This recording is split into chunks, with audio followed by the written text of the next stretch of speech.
Hello, all, and welcome to a new episode of the Daily Medieval Podcast, where today I am joined by an author and historian of the medieval period. He has written biographies on Henry II, Eleanor of Aquitaine, Henry III, Richard, Duke of York, and Richard III, as well as accounts of the anarchy, Wars of the Roses, the rebellion in the Middle Ages. He also hosts an incredible podcast called Gone Medieval through History Hit. So, with all that in mind, I'd like to welcome Matt Lewis. Hi, Luke. Thank you very much for having me. No worries. Thank you so much for coming on. So, one of the things when I sent you the pre-interview questions that really stood out to me was essentially your whole journey that I'd love to dive into. So, where did your pursuit of history begin, and what or who rather inspired you to follow your career? I guess my passion for history really grew out of doing the Wars of the Roses at A level, and that's literally stuck with me ever since for more decades than I'd care to admit now at this point. I did GCSE history, I did World Wars and things, and I just didn't enjoy it, didn't grab me at all. But I did like history, so I did it for A level, and we did the Wars of the Roses, and I just had a fantastic teacher. Yeah. So I blame her for everything that has followed ever since. She just instilled such a fascination. She had such a passion for the subject that really came across in the way that she taught it. And I think it just goes to show the impact that a good teacher can always have on people that 30 years later, I'm still doing this, still interested in what she taught. And in terms of a career, I mean, I didn't actually do history at university. I did law. My parents always wanted me to be a solicitor, and the first year of a law degree put me right off that idea. But I've always felt like history and law have so many transferable skills, essentially learning to research, to find information, to build a story, to build a narrative, and then to make a case perhaps for something. It's served me quite well having a law degree, I think, as I've moved into history. But my job career has been quite varied up until that point. I worked lots in customer service and IT and building websites and databases and all sorts of stuff that's nothing to do with history. But history was always there as a real kind of passion in my spare time. I just read loads and wrote bits and pieces. Oh, fantastic. I mean, one of the things that then you say that you kind of started off doing was this kind of idea of blogging and fiction as well, historical fiction. And then you moved towards non-fiction with kind of your book on Richard III and a lot of stuff to do with that kind of period. How easy was it to move from fiction to non-fiction, and kind of what different challenges did you face with each genre, especially in that kind of transition? So the non-fiction that I wrote was really kind of a passion project that was going on for years, and for a variety of reasons got picked up and put down and picked up and put down. Eventually, I finished a historical fiction account of Richard III, and a couple of friends read it, and they were like, this is really good. You send it off to an agent, or something like that. And I was like, no way. I thought they were joking. And in the end, it kind of became a point of, I'll self-publish it on Amazon and I'll show them how bad it is. So I self-published it on Amazon, and in the first 6 months, I think it literally sold 5 copies. And I was like, partly happy that I'd proved everybody right that it was dreadful, but also partly had my heart completely torn out by the fact that no one was reading this book. But then in the biggest stroke of PR and marketing that I could never have paid for, about 6 months after I released the book, Philippa Langley dug up Richard III's remains in Leicester. So suddenly everyone's interested in Richard III, and the book kind of started to sell really well. So I wrote a sequel to that book to try and capitalize on that interest. But alongside that, I also started, because the Wars of the Roses and particularly Richard III had always been really interesting to me. I started blogging really because there was so much in the news and the media about Richard III that was essentially just repeating Shakespeare. Yeah. And it's like, if you can't grasp that Shakespeare is a work of fiction, it melts my brain. And so to watch journalists putting out news reports on the TV and articles in newspapers essentially saying, well, of course, he was this hobbly, withered-armed, murdering, vicious monster. So I started blogging really in an effort to counter some of those things that were out there, to disprove some of the stuff about Richard III that was around then, which is so easily disproven by fact, by source material that we do have. And that just sort of built into starting to explain my thoughts and ideas around Richard III. And then eventually a publisher got in touch with me through my blog and said, we like the way you write. Would you be willing to write some non-fiction books for us? So the first one would be sort of an account of the Wars of the Roses. And I assumed it was a joke to start off with, to be perfectly honest. I was there Googling this email address to see if it was real or if it was someone taking the mickey, because who was ever going to ask me to write a book? But it turned out to be real. And yeah, kind of just over 10 years and several books later, I'm still doing it. So I think in terms of the challenges, they are, writing fiction and non-fiction is both the same and completely different. I've always tried to do in both. You're telling a story. It's got to be an engaging story that people want to read. And that's definitely true of fiction. But I think it has to be true of non-fiction as well. It's no good writing out a list of dates and places because that's not interesting. That's not going to grip people. You're not telling a narrative. You're not imparting a human story when you do that. I think with fiction, both the freedom and the challenge is in being allowed to get into people's minds and pretend that you know what they were thinking and saying and why they were thinking and saying that.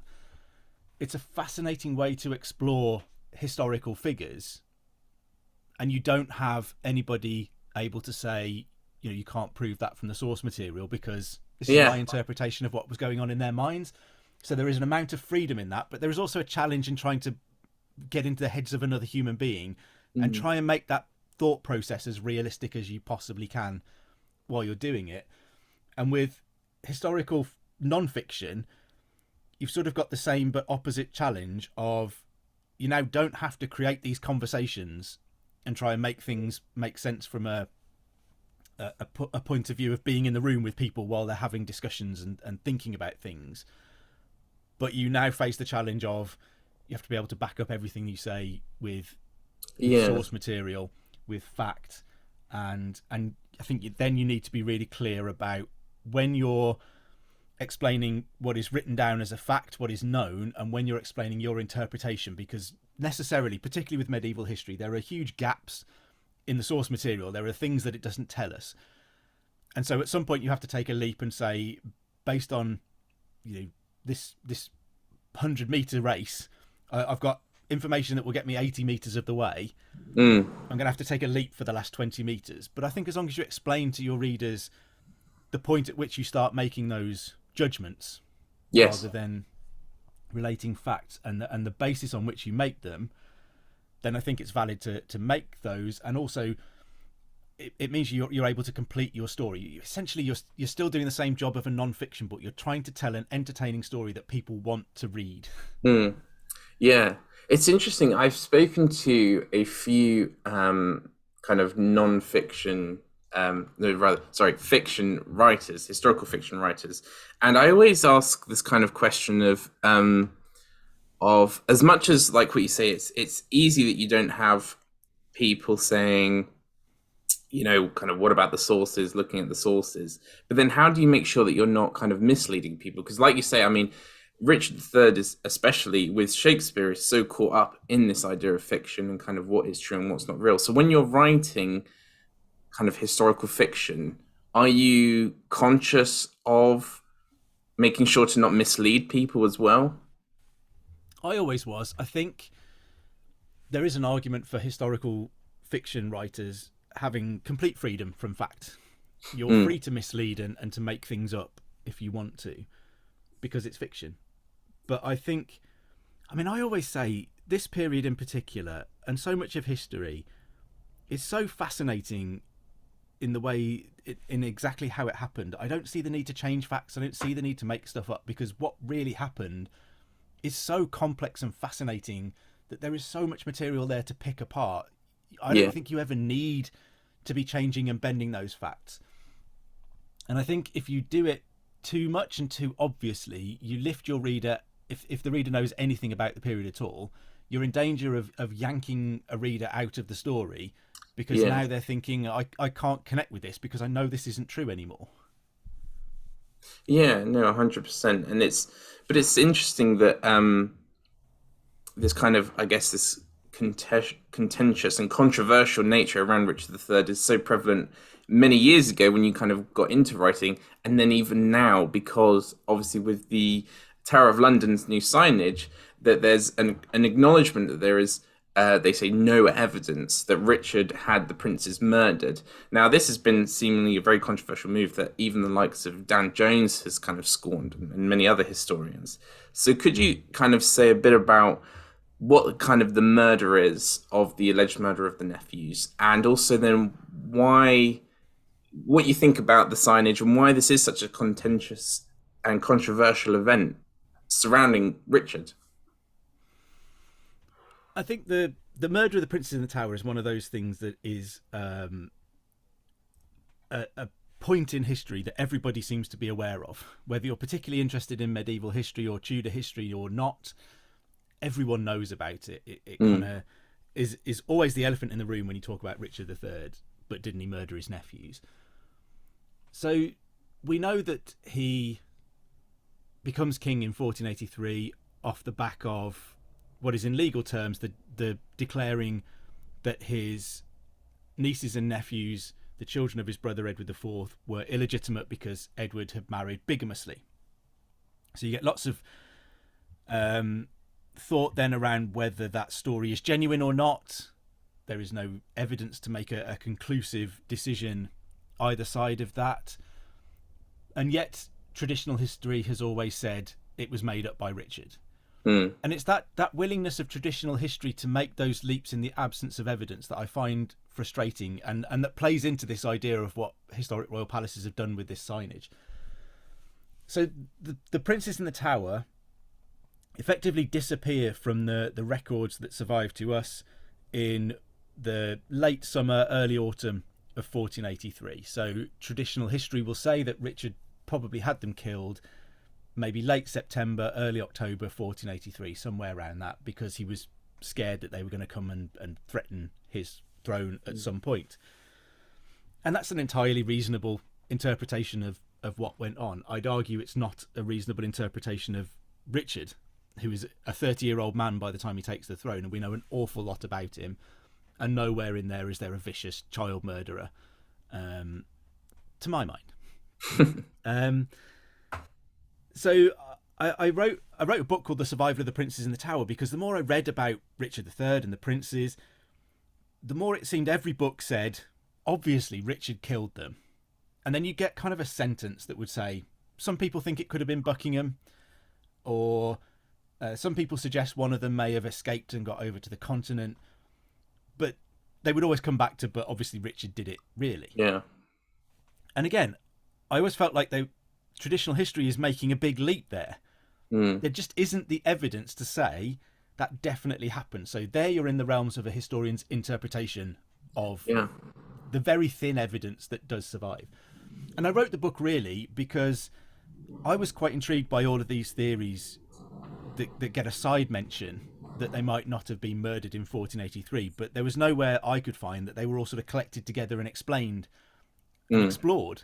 And so I kind of wanted to write the book just to lay them all out. And it isn't a book that says, I've solved it, this is definitely the answer. Some of the theories that are in the book are in opposition to each other. So if one of them's true, then another one can't be. Yeah. But they're literally just there because the more I explored them, the more I thought there's at least as much evidence that some of these are true as that Richard might have murdered them in 1483. Yet almost every historian was making that leap to say, obviously Richard did it. Yeah. And so now we've reached a point where, at some point, I think it's a bit earlier this year, historic royal palaces have changed the signage at the Tower of London. And essentially it concludes that the position today is that there is no clear evidence that's to conclude that Richard murdered his nephews, which for me is a pretty clear statement of fact. Yeah. I I don't think that is contentious at all. I tend to argue that he didn't murder them. Plenty of people argue that he did. I will always concede that there is no evidence to answer this question. Yeah. There is not enough evidence for me to say 100% that I think I'm right, which means that there isn't enough evidence for anyone to say that they believe they're 100% right that he killed them. So for me, it's just a statement of fact. So to see some of the outrage that was floating around on social media, particularly from lots of people who quite often want to paint Ricardians as nutters for saying that Richard might not have done it, for them to say it's absolutely unfair and unreasonable to say that there's no conclusive evidence, it's just an absolute nonsense to me. They interpret the evidence to suggest that Richard murdered the princes. Yeah. But that doesn't mean there is conclusive proof. Yeah. And that's all that the historic royal palace signage says. And so I find it simultaneously hilarious and frustrating that there was such a massive outpouring of disgust at what historic royal palaces have done. Yeah, no, it's a very interesting one, and I can see your law background coming out in in this kind of thing, and it's really interesting because when I like looking at your book and also your article, Usurpation, Murder, and More, which is really interesting, kind of an understanding of the murder of the nephews and everything. It's really interesting because the whole story and the idea of like the murder and is it really draws on all the skills of a historian, especially in the evaluation and critique of the sources, which is probably why it's then so contentious that people are from all different angles. Now, one such source that you kind of look at in depth is Sir Thomas More's work, and you highlighted an error in the first sentence about the length of the reign in Edward IV. Now, I wondered if you could talk a bit about that and how you kind of reconcile the idea that More could have made such a precise mistake while still being considered a trustworthy source. Yeah, this is one of the most interesting things about More, I think, is that people who want to rely on Thomas More's famous version of events, that Richard III instructs James Tyrrell to have his nephews murdered, Tyrrell goes away, hires Miles Forrest and John Dighton to do the deed. That's it, then they're buried under a staircase in the tower, and obviously traditional history requires you to ignore the bit where More says then the bodies are moved to consecrated ground later, but no one's quite sure when. So that's kind of the first real detailed version of the murder of the princes in the tower on Richard III's orders, and it's from that later accounts kind of build and swell, and it grows up to Shakespeare. By the end of that century, Shakespeare is writing the definitive version of the monstrous Richard III.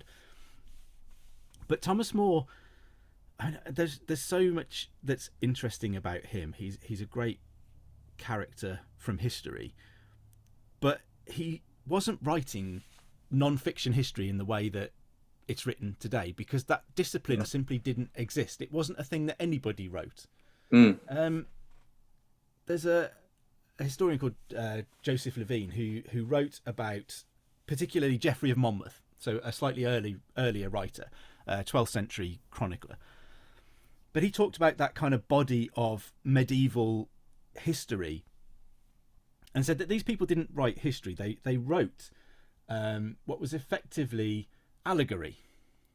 And he said that humanist rhetoricians were still writing in exactly the same kind of manner, and he explained that it was history, it was poetry, it was myth, all of these things that came together as vehicles to provide a contemporary political message. So if you wanted to deliver a message to the rulers of today, you would wrap it up as a story from history. And Joseph Levine was clear that these writers would often write fiction that included snippets of history. They would also write what they would call history, which included snippets of demonstrable fiction. And neither the writers nor the audience seemed particularly to care that these were mashed together to create a mush of truth and fiction alongside each other. And I think Thomas More is doing that. So he's building on that long-standing traditional medieval way of telling contemporary stories. Yeah. Imagine trying to put Mock the Week on in Henry VIII's reign. You can't do it, can you? You can't just say Yeah. the king's an idiot Mm. and take the mickey out of him and whatever. So you wrap it up in a way that is slightly disguised. Yeah.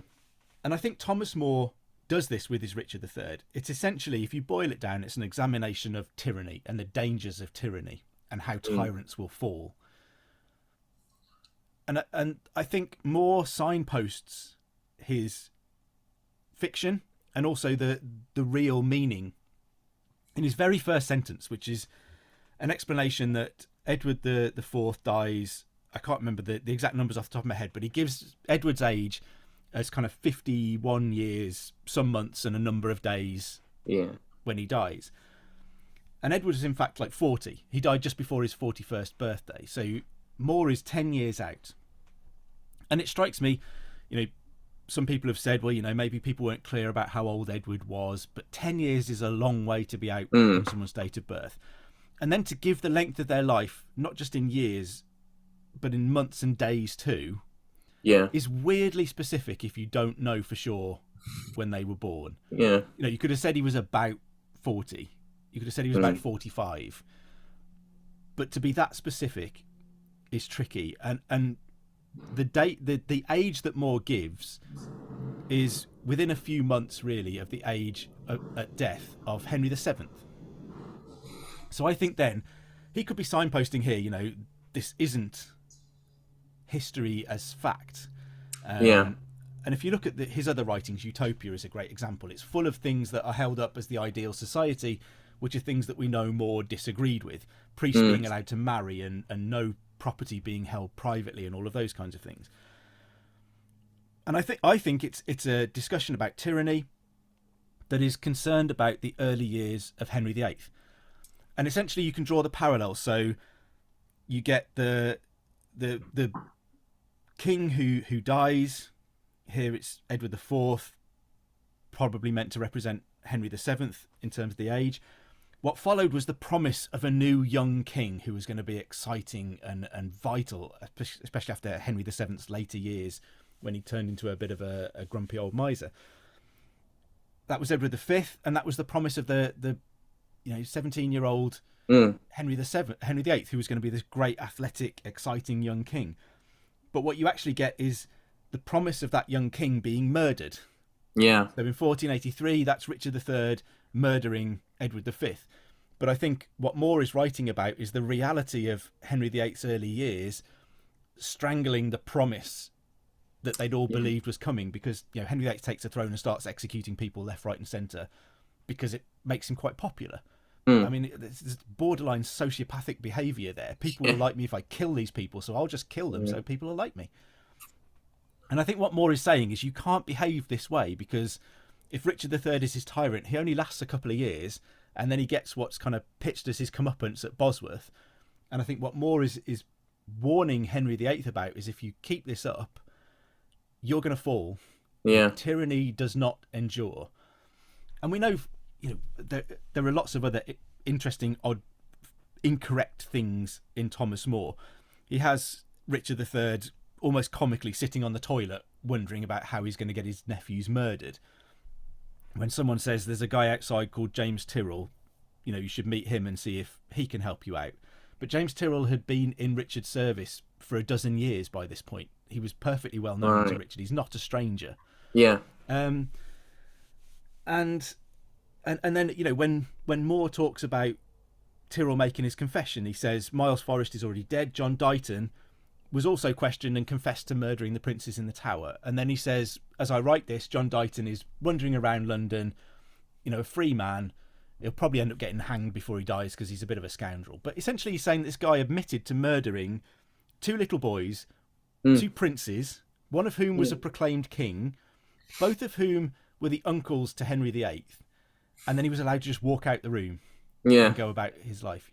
There are things in there that are almost comical in their demonstrable nonsense, I think. So I think we lose that. Today we've lost that idea that people wrote allegory, that what they were writing wasn't straight historical non-fiction in the way that we would pick a new book off the shelf today. We we're all about, we know that art, paintings will give us messages and tell us stories. We forget that was the same deal with writing during this period too. Yeah, no, 100%. I mean, this is kind of the age where you have urban panegyrics and Mirror for Princes. I mean, I've closely studied a kind of Mirror for Princes, the Vita Ludovici Regis, which is written in the 12th century by Abbot Suger of Saint-Denis in France for Louis VI. And it's just about his life and everything. And you kind of see it as like a standard kind of chronological story. But actually, it was when you look into more about the context and kind of take a deeper understanding of it, it is kind of like how you say, a message to his son and future rulers about what makes a good king. So I wondered do we actually see kind of the results of this? Because when, obviously, as you say, he's writing for kind of Henry VIII and maybe even beyond that, like you say about the ideas of tyranny, do we see his work kind of physically influencing and directing the nature of power? Not with his Richard III. I mean, his Utopia is the book that more kind of finishes and publishes. Richard III, he writes about 2/3 of what we have, and then he puts it down, and he never ever picks it back up again or finishes it. About 10 years after he's executed, his nephew kind of writes the rest of it, rewrites chunks of it, and then publishes it as Thomas More's work. So this is a thing that Thomas More never wanted us to see. Right, okay. And I would argue, so I mean, in Utopia, Thomas More makes the point that good advice is very rarely well received. Princes and kings don't want to be told the truth. They want the sun to be shone up their rear ends. So if you tell them the truth, you give it them straight, it's liable to cost you.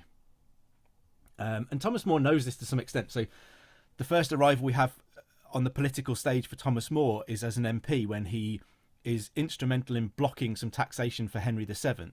And as a result of that, his dad gets arrested and thrown in prison. So he gets the message pretty clearly early on that direct opposition to the government is going to cost you personally. He knows that. Why does Thomas More stop writing his Richard III? Well, he's writing it in the 1510s, which is the point at which he begins to move into royal service. And so I wonder if he's writing what is meant to be a warning about the dangers of Henry VIII's decline into tyranny, or actually just arrival as a tyrant. Does he set that down because he goes to work at Henry VIII's court and he thinks, I don't need to write this now, I can get into the machinery of government and I can influence Henry personally, I don't have to stand on the sidelines and shout now, I can get into the game, I can be a player. And so that would explain why he puts this down, sets it aside, and never finishes it. He finishes Utopia and he publishes that. He wants us to read that, but he never really meant us to read his Richard III, because I think he found another way to achieve what that work was meant to result in. Oh, absolutely fascinating stuff, that is. But again, it all comes down to this idea of source material and sources, and closely looking at sources, which is forever the the main focus of kind of historians. And I wondered if, because we've focused a lot on Thomas More, but there are plenty of other sources that parallel or contradict each other. And I just wondered if you could just quickly, briefly go over, such as, Polydor Virgil or Dominic Mancini, kind of how these all influence this kind of narrative. Because it's really interesting, I think, for kind of historians or upcoming historians to see the ways in which kind of the critique of sources is integral to such stories as this. Yeah, absolutely. And Richard III and the later period of the Wars of the Roses is a great example of where we really have a severe lack of definitive, clear source material. And so we see Polydor Virgil is writing around about the same time as Thomas More. They're writing under Henry VII. Polydor Virgil is employed by Henry VII to write a history of him and of England more generally.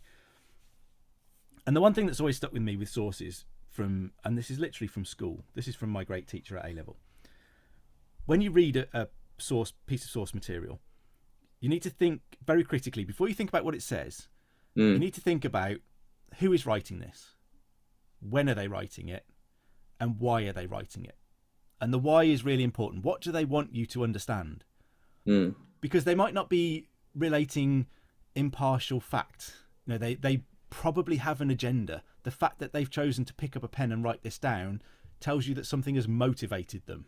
So why are they telling you this, and why do they want you to read it, and what do they want you to understand about what they're telling you? And I think all of those are important, because lots of the certainty around Richard III's kind of darker character and the murder of the princes in the Tower comes from places like Virgil and More, which were written after he was dead under the Tudor regime. And throughout the 16th century then, through people like Raphael Holinshed and Hall, we see those stories just building and building and building. And I think if you watch it through the 16th century, it's almost as though every time someone writes a new history, you've got to add a new layer to it. You've got to add some grubby, dirty, exciting new detail. Otherwise, why are people going to buy your book? They'll just read the last one. So everything gets exaggerated and built on throughout the century, reaching an absolute culmination in Shakespeare's Richard III, at which point, all bets are off. You can call Richard anything you like and accuse him of doing any dirty deed. And I'd argue also that Shakespeare has lost all of its context. I think similar to More, he's writing in a political context in the 1590s where Elizabeth I is about to die with no clear succession. There are lots of questions about who will succeed. So again, you're in the realms of uncertainty. Who's going to sit on the throne next? Who's right? Who's wrong? All of those kinds of things in which he's writing. I think his Richard III was directly meant to represent a guy called Robert Cecil in Elizabeth I's government, who's actually documented as suffering from kyphosis. So he had that forward curvature of the spine that Shakespeare calls a bunchback. So I think when you see this guy hobble onto stage with this forward curvature of his spine, plotting to get the succession of the throne, I think an Elizabethan audience would have clearly seen Robert Cecil. But we lose all of that context today, much as we do with Thomas More. Dominic Mancini is actually a really interesting source because he's in London in 1483. His account then is pretty much lost until 1933. So for centuries, nobody was really aware of Dominic Mancini's account of what happened in that spring and summer of 1483. And then since it was found, everyone said, well, he's writing in Richard's lifetime, he's an eyewitness to these events, he must be reliable. Yeah. But you have to look at these sources more closely and more critically. Who was Dominic Mancini? He's an Italian. We know he speaks no English. So he's already narrowing down how and where he's getting his information from, because he can't understand anything that's being said in England.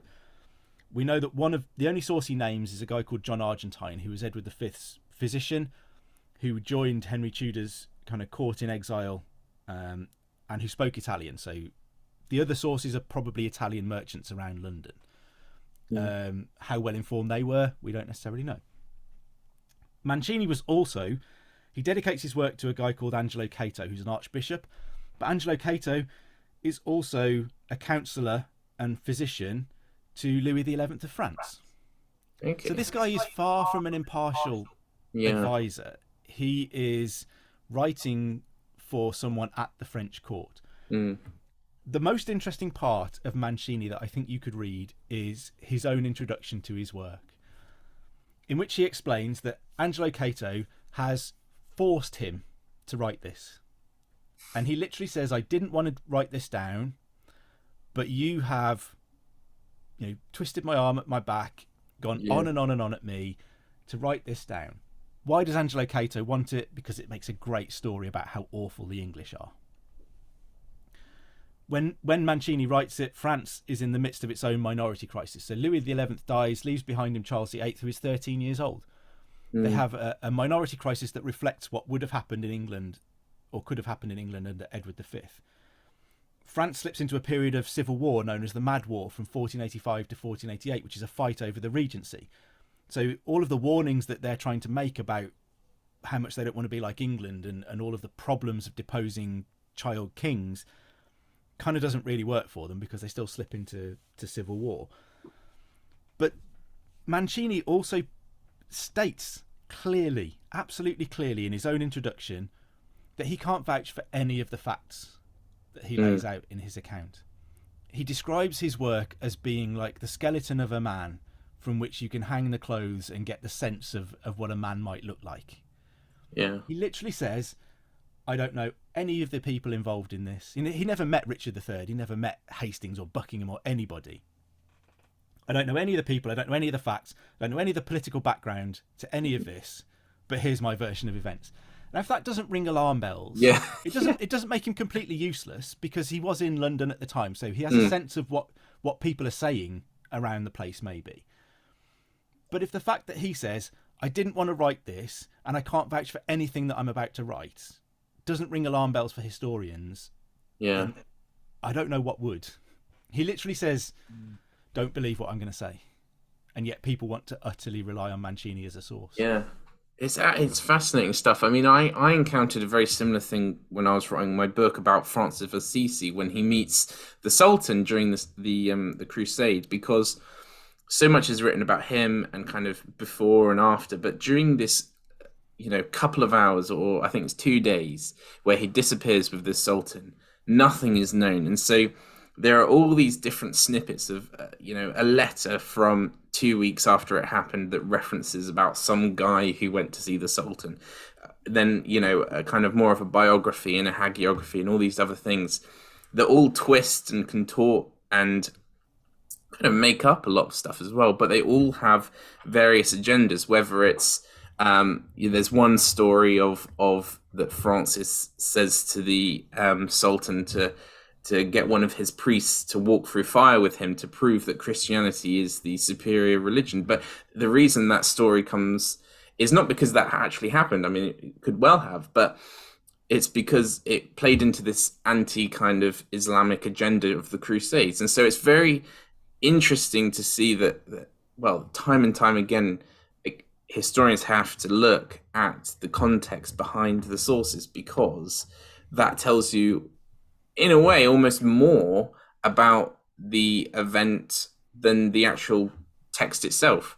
And so kind of looking at, so we've looked at Richard III, kind of looking more generally. You've spoken a lot about kind of biographies, and you've written a great deal of biographies on great people such as Richard III. And I just wondered what your kind of process was in constructing a biography, and how these sources kind of influence this. Because like you say, if you've got kind of Mancini who is kind of forced at will to say these things, how do you kind of tackle the gaps of information, the fictitious information, to get a clear-cut, as best as possible biography?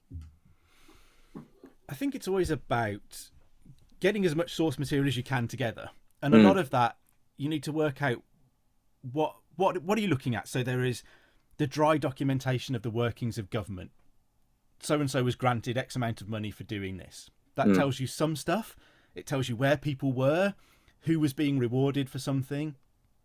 But it never gives you the why. Did Richard like this person? If you're writing about Richard III giving someone a grant, did he like them? Did he feel like he just needed to keep them happy? Were they just being confirmed in a hereditary office? So that business of government is really useful but really dry. Yeah. Then you get the chroniclers who will tell you a story, but they always have their own agenda that you have to do your best to strip back and take into consideration. So you should never discount a source because they have an agenda, because they can still be telling you things that are really, really important and filling in gaps in our knowledge. But I think you have to read it understanding that agenda. So, a chronicle account, never take it at face value. Yeah. Look at who's writing it, when are they writing it, and again, why are they writing it? What's the message they're trying to get you to understand from reading this? Is it that this guy is a great person or a bad person, or that they're better than somebody else, or is it just some biblical allegory that they're trying to work in some parallels to Bible stories to make their protagonists look suitably pious or whatever else? There's always something like that going on, I think. And Mancini for me is a good example of that. You could almost brand Mancini as a French spy in England. And if he's a French spy, it puts a whole different spin on his testimony to if he's an Italian monk who happened to be visiting. Yeah. Those are two very, very different accounts of 1483. And then I think what I always try to do, and I hope I'm successful with it, what I always try to do in my non-fiction is remember that we're talking about real people. They might be distant historical figures. They might be caricatured. So Richard III is often the pantomime villain of medieval history. There are people, Henry V is for many people held up as the exact opposite. He's this paragon of everything that it is to be a successful English warrior king kind of thing. Not for everybody, obviously, he's a complex character. But really the point is that these are real people who lived. They had experiences that got them to where they were, which again, if I go back to Richard III, he's 30 years old when he becomes king in 1483. He's been through a lot, but we know a lot about him as well. That plays into who the man who arrived at those events in 1483 was. And I think, you look at Henry III. So I wrote a biography of Henry III. For me, an absolutely fascinating character that just isn't very well known. David Carpenter has just released the second part of his big 2-volume Penguin Monarch series biographies of Henry III, which I would recommend to absolutely anybody. He ruled for 56 years. He was the longest reigning medieval king of England, but nobody really knows anything about him. And I found him such an interesting character. There is so much that goes on in his reign. It's easy to overshadow him with people like Simon de Montfort and his son, the future Edward I. All of the things that happen in his reign, but it's remembering that there is a real human being in there. Henry is there. What is he thinking? What is he doing? What is motivating him to behave in the ways that he's behaving? And I think with someone like Henry III, he knows he's not a warrior. He's rubbish at war. The other kind of medieval king that you can have is the wise king. So Henry's hero is Edward the Confessor, this guy who is sainted for being a wise, pious king. And so Henry takes that model and tries to live up to it. He doesn't do a very good job of it.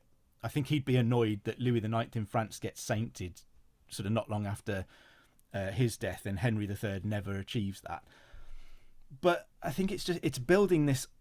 So you have all of the facts that provides the foundation for what we know about this period, but I think you just always have to remember that you're dealing with real people, and in the same way that you and I will have a different reaction to something, people react differently based on their experiences, their worldview, their understanding of things. So you can build, if I go back to my 100-meter race, you can get 80 meters down the road with some of the fact and the chronicle accounts and stuff like that, and then I think at some point you have to be willing to say to your audience, this is where I'm going to fill in the 20%. And this is my subjective understanding of Henry III or Richard III based on what I've learnt and understood. But this is the bit that isn't really backed up by the facts. But without it, you can't tell the whole story. Yeah. And I think again, as long as you're clear where that line comes, now I'm giving you my thoughts rather than the thoughts of chroniclers or government records or whatever else. I think that's what I try to do. So as much of it as possible is based on as much fact as I can accumulate, but there is always some subjective step at the end. Yeah. I mean, on that kind of topic, who did you find in your kind of biographies to be the most challenging, where there was maybe particularly large gaps that you had to fill in, where that kind of 20% maybe crept up to 40 or even 50 almost? I think there are two different things. So I wrote a joint biography of Henry II and Eleanor of Aquitaine, and then I'll go back to my biography of Henry III. And they were quite tricky for different reasons. As I mentioned, Henry III is quite easy to overshadow with events and other huge people who sort of loom over his reign. So you have to keep digging and saying, no, I want Henry in this. I don't want to know what Simon de Montfort is necessarily thinking and doing. It's an important part. But I don't want him to squeeze Henry out of Henry's story. Yeah. And so there's that constant effort to bring everything back to Henry. And there is plenty of evidence for Henry. You know, his reign is one of the best documented that we have. The pipe rolls that survive for his reign are incredible and detailed.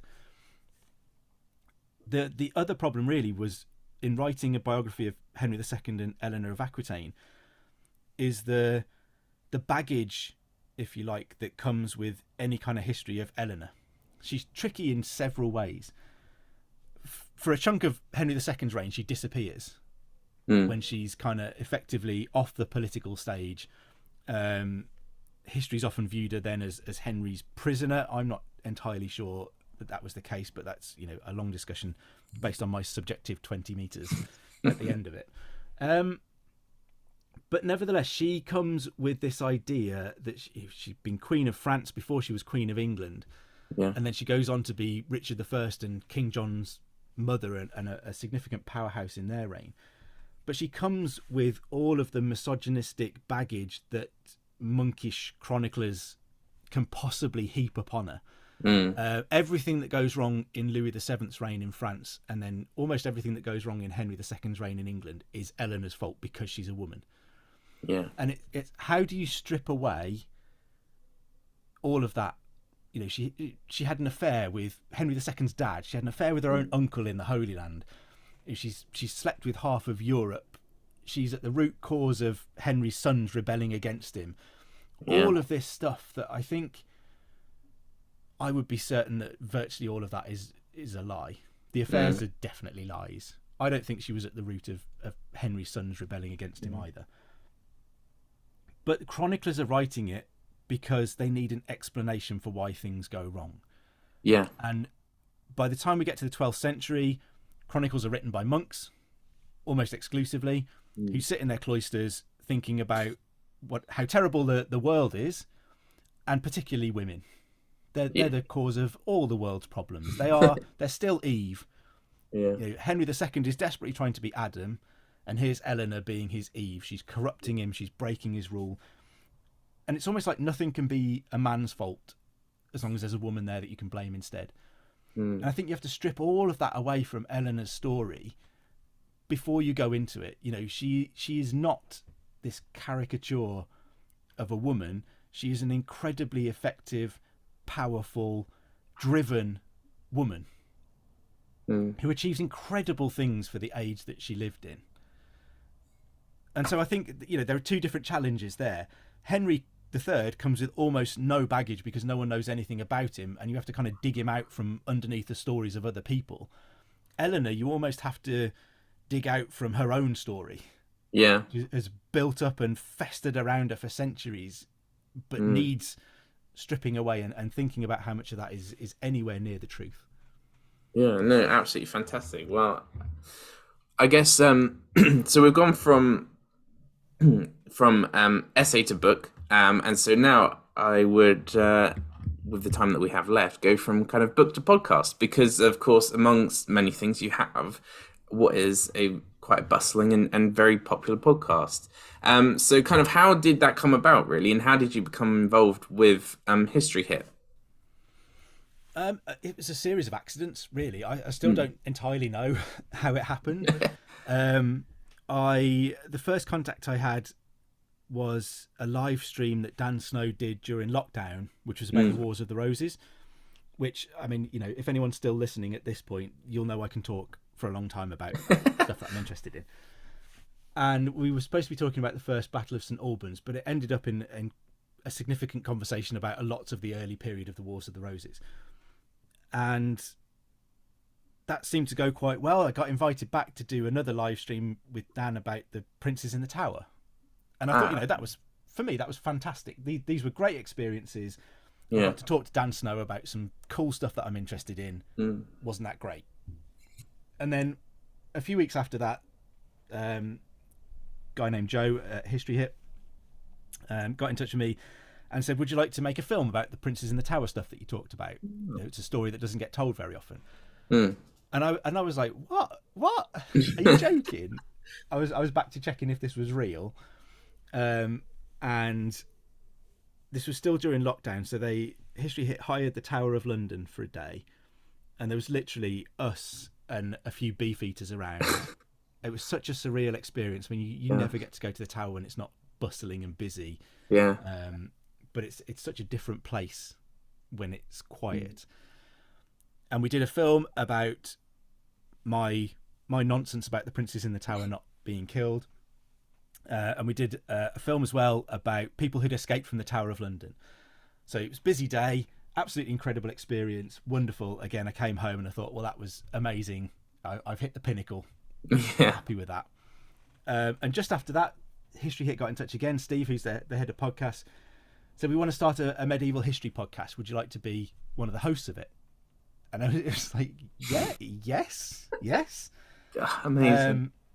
And then I was doing that as a freelancer initially. Then History Hit were advertising for someone to do an audiobook project, so to turn old out of copyright books into audiobooks. It was just a 6-month position. So I applied for that because I thought a great way to get my foot in the door at History Hit and see if I could, turn it into a career there, which was beyond, my wildest hopes at that point. And about 3 months into that sort of 6-month contract, they came up with this idea of hiring me effectively as a presenter. You can make documentaries, host podcasts, write bits of articles. We're just putting the finishing touches to History Hit's first big book, so it'll be a historical miscellany, which will be out in September, I think. So I get to write bits of that. So I'm literally now doing history for my 9-to-5 job, and it's like, pinch me. Amazing. I don't know how I ended up here. I'm incredibly happy that I ended up here. But doing the podcast, I get to talk to fascinating people about stuff that is really, really interesting, and I get to call it a job. Yeah, amazing. I hope my boss isn't listening, because I'm not going to say I would do it for free, but it's genuine pinch me stuff that I get to do this for a living. Yeah, I mean, it's absolutely incredible. I mean, I was looking through the list of guests. I mean, one of the major ones that popped out was very recently you had Tony Robinson, which must have been absolutely incredible. I mean, do you personally source guests? I know, for instance, you contacted me, or does History Hit kind of do that on like your behalf? A bit of both. So either can happen. Yeah. So you've got to come on Gone Medieval when your book's out. So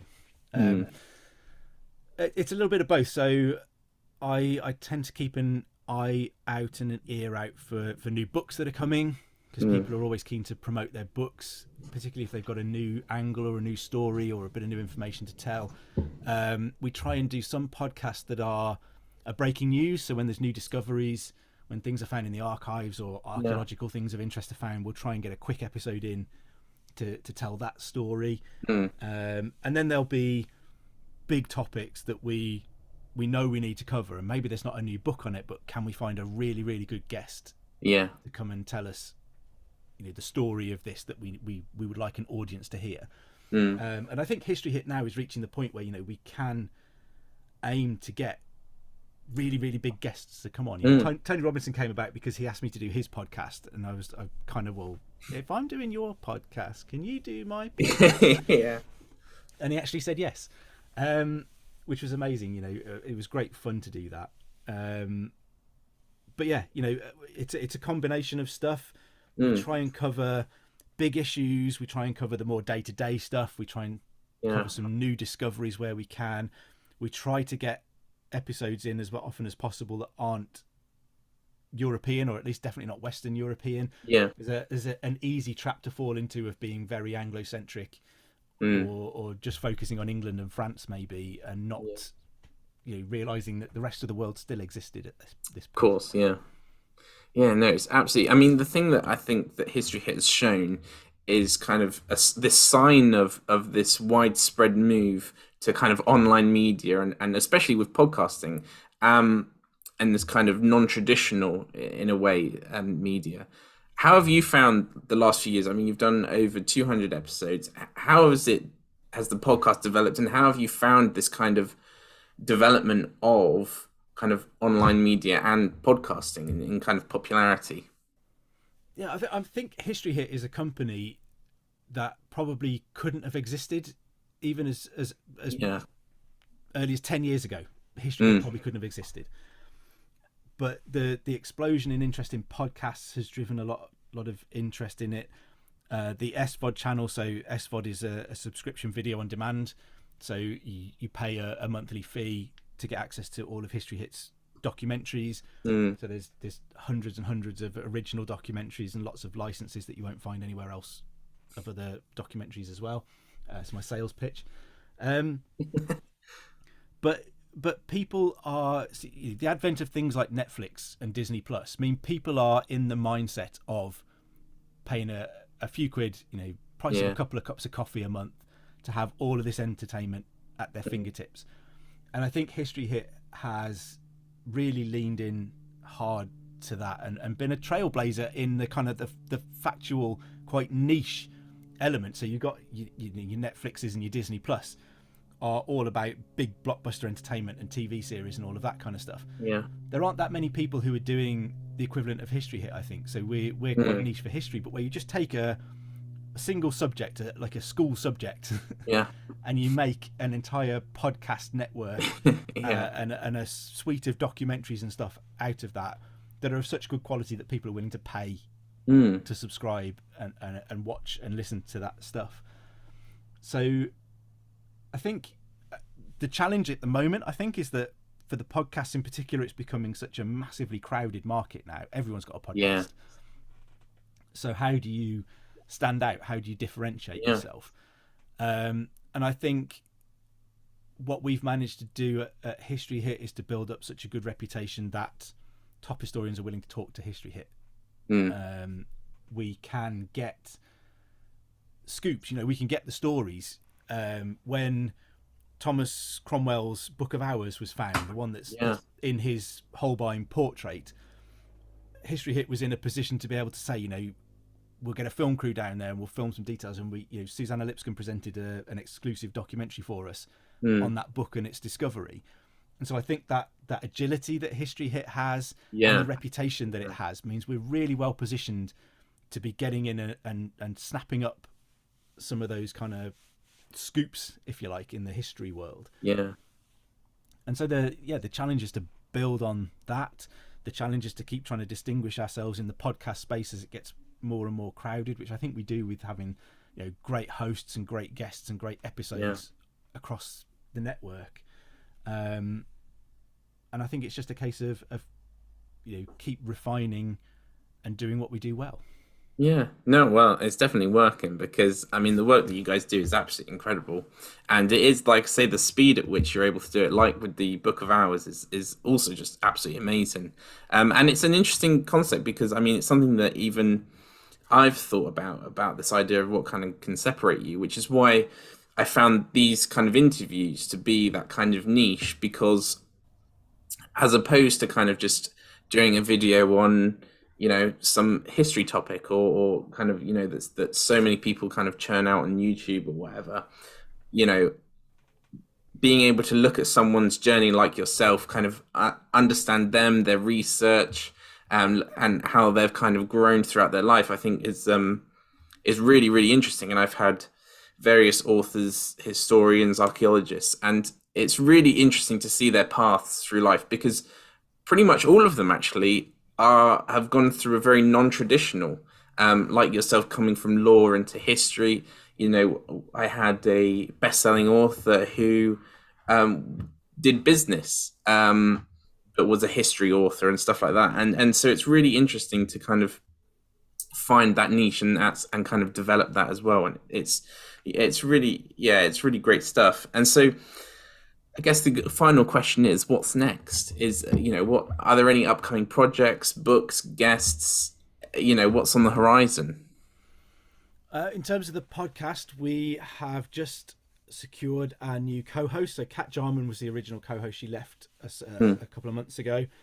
And Eleanor Yanega, sorry, no, I'll say her name properly. And Eleanor Yarniger, I'm just going to have a drink. You're fine. And so Dr. Eleanor Yarniger has just joined us as our new co-host on Gone Medieval. So she brings a wealth of experience in kind of Central and Eastern Europe. So she's really interested in the Holy Roman Empire, in Czech history and all of that kind of stuff. And if anyone knows Eleanor, she brings a wealth of personality with her as well.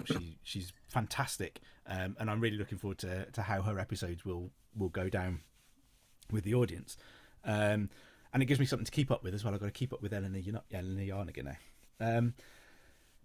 And in terms of film, History Hit keeps working hard to put out what we can. I've been filming a documentary on the Peasants' Revolt for later this year.